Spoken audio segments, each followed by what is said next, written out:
Discover Urdu knowledge के मुअज़्ज़िज़ नाज़रीन इकराम, अस्सलामु अलैकुम वरहमतुल्लाहि वबरकातुहू। दोस्तों, मौलाना फजलुर रहमान ने प्लान बी पर अमल दरामद करने का ऐलान कर दिया है और इनके इस फैसले से मुल्क को क्या मसाइल पेश आ सकते हैं और इस पर पीर पिंजर सरकार क्या कहते हैं, सब आपको बताएंगे।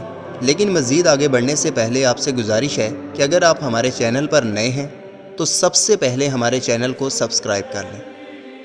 दोस्तों, मौलाना फजलुर रहमान ने प्लान बी को हतमी शक्ल दे दी है और इस प्लान में इस्लामाबाद समेत पूरे मुल्क को जाम करने की तैयारी की जा रही है और सिंध, पंजाब, खैबर पख्तूनख्वा और बलूचिस्तान में तमाम बड़ी शाहराहें बंद करने की मनसूबाबंदी की जा चुकी है और ये लोग पाकिस्तान को तसादुम की तरफ ले जा रहे हैं। अब देखें ये करने क्या जा रहे हैं। दरअसल इनकी हो चुकी है ऊपर की कमाई बंद, जिसकी वजह से इमरान खान इनको ज़रा भी अच्छे नहीं लग रहे। आप जानते हैं मौलाना साहब जब भी कोई हुकूमत आती है तो सबके साथ मिल जाते हैं। वो इस हुकूमत के साथ भी ऐसा ही करना चाहते थे, लेकिन इस बार रियासत ने इनको रास्ते से हटा दिया और इनसे ये बात हज़म नहीं हो रही। कभी ये इमरान खान को गुस्ताखे रसूल कह रहे हैं, कभी यहूदियों का एजेंट कह रहे हैं, ताकि किसी तरीके से आवाम को ये भड़का सके और इमरान खान के ख़िलाफ़ कर सके, ताकि इमरान खान की हुकूमत ना चले। सबको पता है कि मौलाना साहब चोरों को बचाने निकले हैं और अगर इन्होंने कोई ऐसी हरकत की तो इनको पता ही नहीं कि इनके साथ क्या होगा।